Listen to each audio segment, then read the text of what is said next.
I've been watching some of these people who call themselves auditors on YouTube. I don't know if you've seen them. It's quite a fascinating concept, really. These are people who go around with a camera, body camera, and perhaps another camera, even a drone, and they, in many ways, they poke the hornet's nest, so to speak. So, for example, there's one chap who goes around to different towns across the country, and he starts filming police stations or public buildings. And at police stations, he might film the cars and he might sort of look in some of the police cars. Doesn't touch them, doesn't cause any damage, not really causing any problems as such. But it gets the police somewhat suspicious. They're peering through their cameras and they say, hang on a minute, who's this bloke poking his nose around this building? And they come out. But now these guys make a point of where they're not allowed to go in. If there's a sign that says, you know, you don't have permission to come in here, or you've got to have an ID or something like that. He doesn't infringe any rights if it's in the public area on the pavement, or if it's the approach to a public building, like a supposed police station is supposed to be a public building, set up for us to go and report crime or whatever it might be. The police come out and they start looking at him very suspiciously and say, excuse me, can I help you, sir? And he says, no, I'm fine, thank you. And they said, well, you're filming our building. He says, yeah, that's right. I'm putting on a YouTube video. So these people, they say exactly what they're doing. They're not hiding anything. But in the case of the police, they get very riled very quickly. And they say, well, can you tell us who you are? Or is there an obligation to tell you who I am? Well, no, but we're very suspicious about what your activities are. It's a bit unusual for someone to be filming a police station. And they may say, well, I'm auditing Britain. I'm going around. I'm just sort of making a note of what the public buildings look like, what kind of condition they're in, which in some ways is a laudable thing. I mean, I think we all know that these people are doing it because they get a lot of views on YouTube. And of course, they're making money out of the adverts for it. But at the same time, and I'm not knocking these people, because actually, in many ways, they're doing it as a public service, because they show the reaction to the police. Now, you can understand that the police might well be a bit suspicious for somebody filming, but when it's so in their face, it's not done surreptitiously or slyly. They're just sort of going, look, I'm walking around, this is a public space, I'm allowed to film in the public, what's the problem? And then the police get to be a little bit, shall we say, they overreach their parameters. They start to get a bit arsey, and I mean, in some cases, they say, well, we're very suspicious, and they've locked people up in handcuffs, they've searched their goods, but they find nothing other than what an ordinary person would be carrying with them, their wallet and a ticket perhaps on the train or whatever it is, and their equipment. And but they can't prevent them from filming. And it's very interesting. And also the sort of questions. These auditors are quite au fait with what the police procedure ought to be, what their powers should be, and if they are overreaching. For example, in one video, the guy was filming, and this is a different chap, and he was filming in the council car park. And they said, well, you can't film here. This is private land. He said, but you're the council. This is public land. We pay for it. And they sort of found that their argument became a bit empty because they couldn't. And then suddenly this policeman, plainclothes policeman with a lanyard that just said police on it, came down very angrily and grabbed hold of this bloke. And he said, oi, now what do you think you're doing? And he said, hang on a minute, that's assault. You can't come up to me and grab me with no grounds, no suspicion, no nothing. And he said, well, I've come to find out what's going on. And it was very interesting. He realised, this policeman, that he'd overstepped the line. He'd been filmed, and he shouldn't have assaulted the guy by holding him twice in this. There's another guy who goes round industrial estates.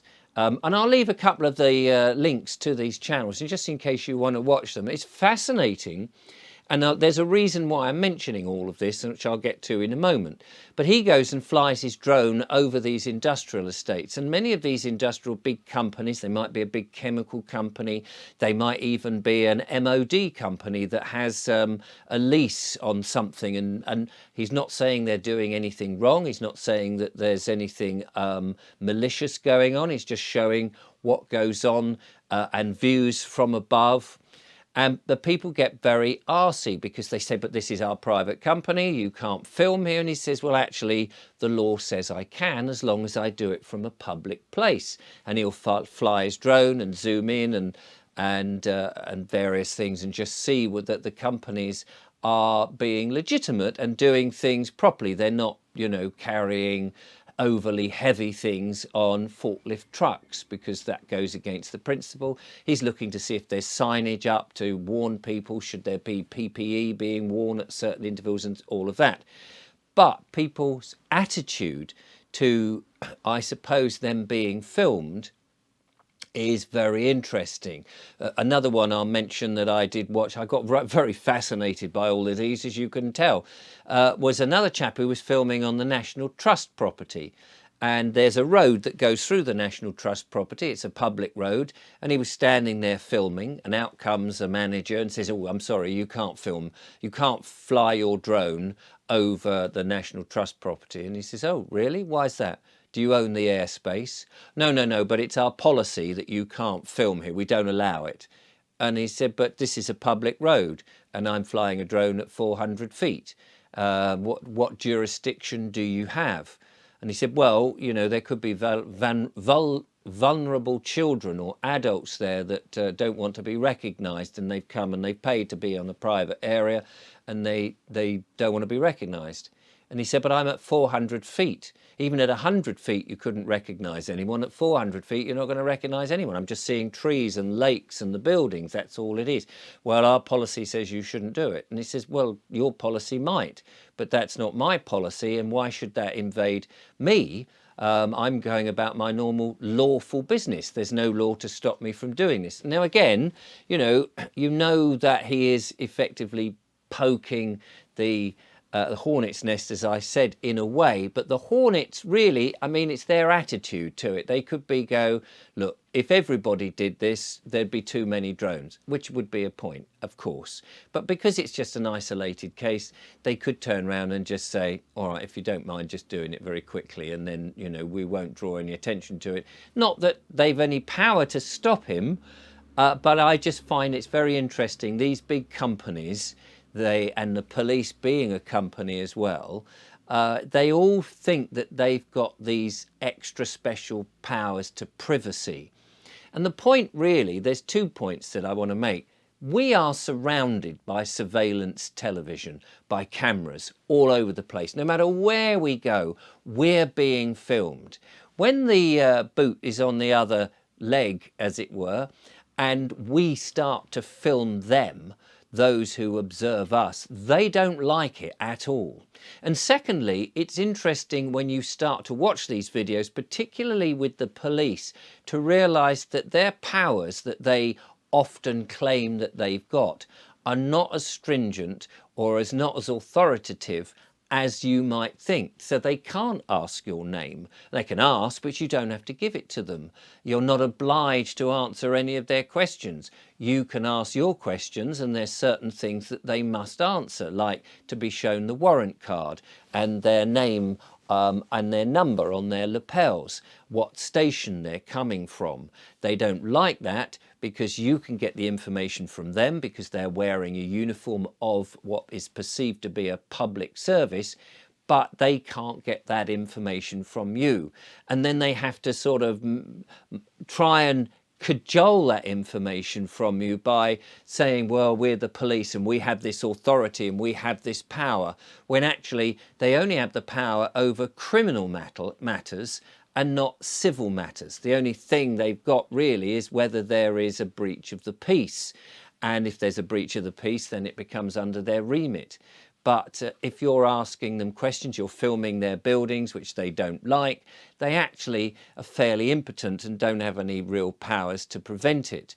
And it's just fascinating watching these people, once they've got a uniform on, once they've got this sort of epaulets and they've got their body cam and their handcuffs and all this, they start to have this, well, we're more powerful, we have jurisdiction over you. And it is for us to remind them, actually, mate, you are there by our consent. You are our servants. We, in our taxes, pay for you to be here. We are actually your employers, not your people to be mucked about with. And so I find these things quite interesting, that YouTube, which gives us all sorts of weird and strange videos and insights to different people's lives, offers us this little window into how people are being manipulated by those that think they have more power than they really have, and they don't like it when you are abiding by the law and turning the tables on them in a way. As I say, we're being filmed left, right and centre all over the place, and when we switch it round so that we're filming them, they don't like it at all. So I'll leave a couple of links in there, and the thing that it's made me feel is even more now, because I was brought up fearing the police. They were this authoritative body of people who would be able to, you know, clip you round the ears like in the old days when you were small, and that they could arrest you for even just giving them a rough glance. Although we did see a lady who was giving a talk the other day who swore, and because she swore, she was arrested and put into the police custody for 8 hours. And you just think, hang on a minute, that's a little bit above your jurisdiction, isn't it? So it all comes down to jurisdiction. And remember, if you're a living man and woman, you have a higher jurisdiction than these uniformed employees of UK Limited. They're all working for us, and we must remember that. So I don't have so much fear now. Watching these programs and learning some of the lingo and learning where my rights are and what they can't do is really helpful. Thank you very much for watching.